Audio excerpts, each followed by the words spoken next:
Hello everyone, welcome back to my channel Acing Exam. I am Bhumika Sharma and today our topic is the role of Election Commission. So this is Unit 3 from Political Sociology, BS second semester. So we are going to discuss the main topics of this unit followed by some important questions. Fine. So on the screen you can see the notes of this unit and I'll be explaining each and every line in Hindi. So watch the video till end and kindly subscribe and hit the bell icon. So starting with the first topic of this unit, which is meaning of election commission. Now अब आपको पता होना चाहिए कि जो unit आप पढ़ने वाले हैं, जो टॉपिक आप पढ़ने वाले हैं, उसका एक्चुअल में मतलब क्या होता है. फाइन. जो इलेक्शन कमीशन होता है ये कॉन्स्टिट्यूशनल बॉडी होती है जो बेसिकली क्या कराता है, इलेक्शन कंटेस्ट कराता है. So it is very simple and easy. So what is election commission? It is the constitutional body of India and which regulates the elections in the country. Fine. तो जो article 324 होता है ना, ये election commission को सारे rights देता है, सारी पावर्स देता है. वो उसमें क्या क्या इंक्लूडेड होता है, हमारा वो सुपरिटेंडेंस, वो सबसे सुपीरियर है. ठीक है, इस चीज़ की उसे पावर मिलती है. और डायरेक्शन, वो हर चीज़ डायरेक्ट करता है. बेसिकली इलेक्शंस में क्या कब कैसे होना है, everything is directed by election commission itself. And control of किन किन चीज़ों पे उसका कंट्रोल रहता है. Number 1, elections to parliament, parliament के इलेक्शंस. ठीक है, स्टेट लेजिस्लेटर पे उसका कंट्रोल रहता है. और the officer of president and vice president of India. Fine. और ये कौन सा आर्टिकल प्रोवाइड करता है ये सारी पावर्स हमारे इलेक्शन कमीशन को? आर्टिकल 324. नो डाउट है. So now the body administers elections to, ये इलेक्शन को एडमिनिस्टर करती है to whom? Lok Sabha, Rajya Sabha, state legislative assembly, state legislature council, offices of president and vice president of country. Fine. These are the few basic things you need to keep in mind when so far as meaning of election commission is concerned. Fine. तो ये चीज़ें आपने ध्यान में रखनी है so that you can write in exams. Fine. ये एक परमानेंट कॉन्स्टिट्यूशनल बॉडी होती है. ठीक है, और आर्टिकल 324 इसको अथॉरिटाइज करता है. ये हमने अभी अभी पढ़ा. तो after knowing the meaning of election commission, let us now discuss the structure of it. अब हम इसके स्ट्रक्चर को डिस्कस करेंगे. तो अब हमें पता है, I mean most of you would know, और जिन्हें नहीं पता है लेट मी टेल यू. एक चीफ इलेक्शन कमिश्नर होता है. ठीक है, और अदर 2 इलेक्शन कमिश्नर होते हैं. ठीक है, ये बेसिकली आपका उसका स्ट्रक्चर है. लेकिन हम स्ट्रक्चर पढ़ेंगे कि पहले जब स्टार्टिंग में इलेक्शन कमीशन हमारा डेवलप हुआ था, इस्टेब्लिश हुआ था, तो तब क्या सिनेरियो था. फाइन. तो 1950 में ये कमीशन, जो इलेक्शन कमीशन था, वो इस्टेब्लिश हुआ. ठीक है, और ओरिजिनली इसमें सिर्फ एक ही चीफ इलेक्शन कमिश्नर होता था. फाइन. फिर 16 अक्टूबर 1898 में क्या हुआ, 2 एडिशनल कमिश्नर्स अपॉइंट किए गए. ठीक है, on the eve of 1989 general elections. तो जनरल इलेक्शंस जो हुए थे 1989 में, उस time 2 additional election commissioner appoint किए गए. ठीक है, लेकिन काफ़ी छोटा टेन्योर था उनका. और कब ख़त्म हो गया, कब वो लोग हटा दिए गए? 1 जनवरी 1990. सो बेसिकली 3 मंथ्स भी पूरे वो लोग अपॉइंटेड नहीं रहे थे, उनका टेन्योर बहुत छोटा था. ऐसा क्यों हुआ, हम पढ़ते हैं. 1 जनवरी 1990 को ऐसा क्या हुआ था, जो इलेक्शन कमिश्नर अमेंडमेंट एक्ट था, ठीक है, वो अडॉप्ट किया गया था, जिसकी वजह से जो कमीशन था उसको मल्टी मेंबर बॉडी में कन्वर्ट कर दिया गया. मल्टी मेंबर मतलब ज़्यादा मेंबर्स. तो अब जो है 3 मेंबर कमीशन ऑपरेशन में है. अभी 3 मेंबर्स होते हैं सिंस देन. ठीक है, जब से ये 1 जनवरी वाला इंसिडेंट हुआ है, the election commissioner amendment act जब से हमारा अडॉप्ट हुआ है. ठीक है, और जो डिसीजंस हैं, अब जब 3 मेंबर्स रहते हैं तो डिसीजन में प्रॉब्लम आती होगी, वो भी सॉल्व हो गई. क्यों? क्योंकि डिसीजन जो हमारा बनाया जाता है वो मेजॉरिटी वोट पे बनाया जाता है. आई hope it's clear. All right, now कुछ एडिशनल चीज़ें जान लेते हैं हम स्ट्रक्चर के बारे में इसके. तो the commission is served bye it's secretariat located in new Delhi. ठीक है। अब बेसिकली क्या होता है मैं आपको बता देती हूँ। जो असिस्टेंट्स होते हैं इलेक्शन कमिश्नर के, वो होते हैं डिप्टी इलेक्शन कमिश्नर्स। और ये जो डिप्टी इलेक्शन कमिश्नर्स होते हैं ये बेसिकली ज़्यादातर हमारे IAS ऑफिसर्स ही होते हैं, ठीक है ना। और ये इनको फर्दर असिस्ट कौन करता है, तो ये असिस्ट किए जाते हैं हमारे director general, principal secretaries and under secretaries. तो ये चीज़ें हमारे डिप्टी इलेक्शन कमिश्नर को असिस्ट करती हैं। और डिप्टी इलेक्शन कमिश्नर हमारा किसको असिस्ट करता है, हमारे इलेक्शन कमिश्नर्स को। और कितने इलेक्शन कमिश्नर्स होते हैं, 3 होते हैं और 1 चीफ होता है। आई hope it's clear. Fine, now let us talk about removal of election commissioner from office.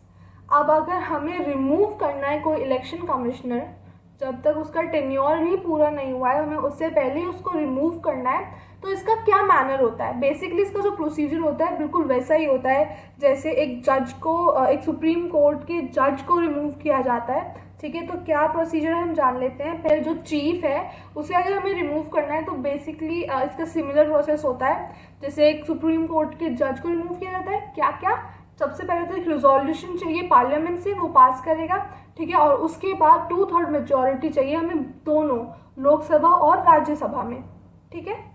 अब हम बात करते हैं अदर इलेक्शन कमिश्नर्स की।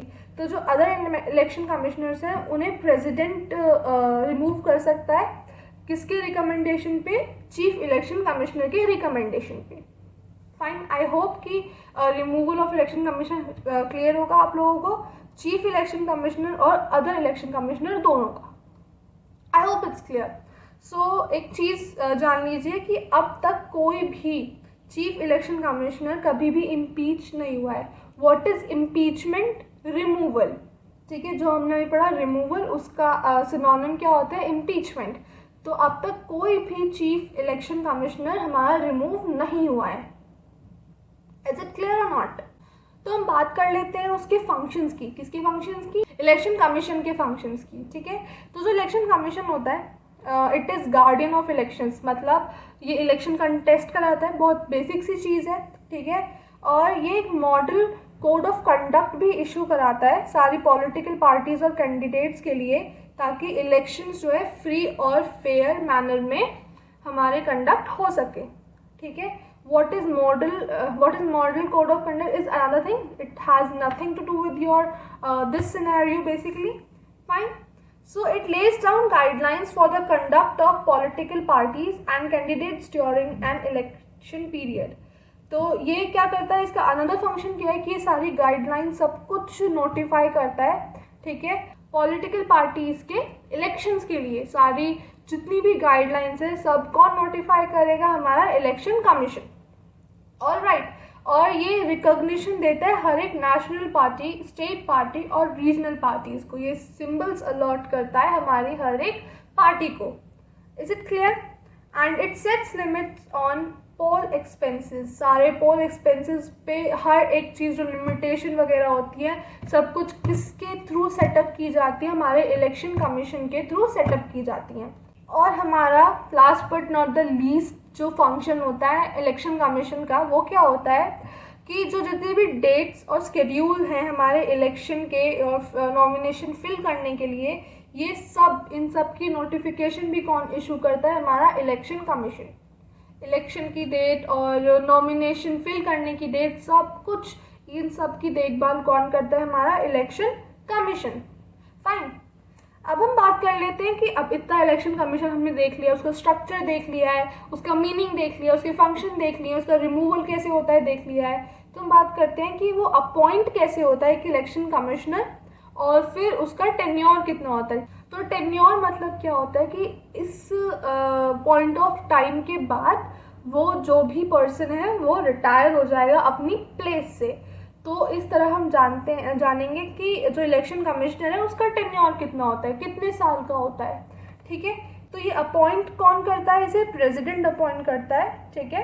और प्रेसिडेंट हमारा chief election commissioner as well as other election commissioner दोनों को अपॉइंट कौन करता है, president.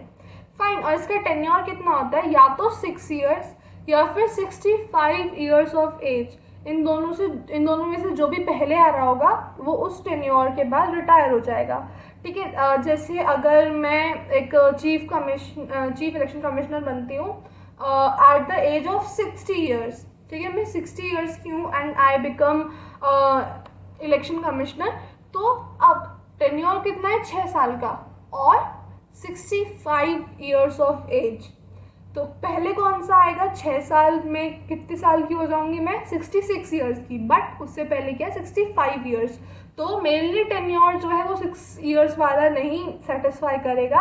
I will be getting retired from that post at the age of 65 years because it is coming earlier.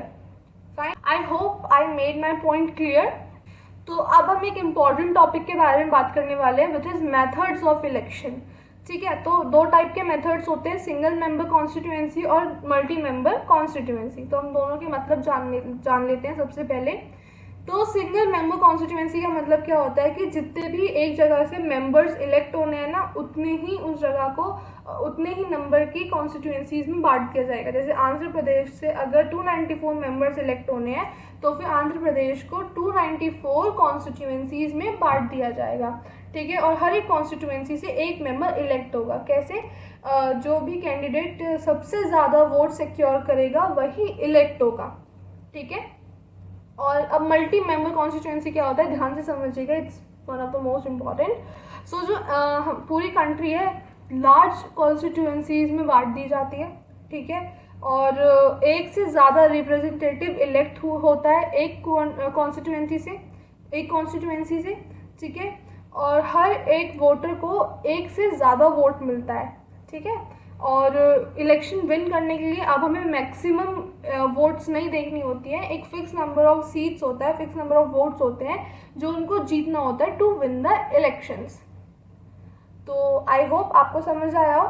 ठीक है, इनके एडवांटेजेस लिखे हुए हैं, kindly read them once so that you can write well in your exams. Fine. Now let's talk about some important questions. मतलब these are not from these topics, these are additional topics. तो मैंने उनको topics की form में ना लिख के questions की form में लिख दिया है so that it would be more beneficial for you. They are additional topics but not one of the most important topics. That's why I have done this to them. So first question says, what details are required from the candidates who wish to contest elections? ठीक है, अब details क्या require होती हैं, तो basically ये answer है to each and every question. आप स्क्रीन पे देख लीजिए, just read these answer once. These answer do not require much learning, ज़्यादा इनको याद या रट्टा लगाने की ज़रूरत नहीं है। These have least chances to come in your examination, in your external examination. ठीक है, इतने चांसेस नहीं है, ये नहीं पूछे जाते हैं basically, but still if you want to just make a note of them in your mind, just read out them once. So first question is this, second is what are 2 merits of electoral competition, and what are the choices generally a voter can make in an election, and what the minimum condition of a democratic election. Election campaigns are needed to regulate. Why? जो election campaigns हैं उनको regularly held होना ज़रूरी है, ऐसा क्यों? और what is the model code of conduct for election campaign? So here is the answer for model code of conduct. Kindly read it out once or twice. Alright, why should elections be held regularly? And what are the demerits of an election competition? And next is, why is there a provision of reservation of seats in the legislature? And last but not the least is, how can you say that elections are expensive in our country? So ये questions हैं, बहुत important नहीं है, इनसे long में answer बिल्कुल भी नहीं आएगा। मतलब these are a little important for your 2 marker questions, 2 और 2.5 marker questions जो होते हैं। ठीक है, तो एक बार मैं ये नहीं कह रही कि बिल्कुल भी नहीं आएंगे, कोई चांस ही नहीं है आने का इनके एग्जाम से, not at all, but what I am saying is कि लीस्ट चांस है, इतना ज़्यादा इनको क्रैमिंग और लर्निंग की ज़रूरत नहीं है, ज़्यादा कंसंट्रेट करने की ज़रूरत नहीं है, but you have to make a note of them in your mind because there are chances of them coming into your exams, but least ones. I hope I made my point loud and clear. So with this, I'll take your leave and stay tuned till my next video. This is unit 3 from political sociology. But I'll be posting unit 1 and unit 2 very soon, and I'll be posting every unit regularly. So stay tuned till my next video. Goodbye.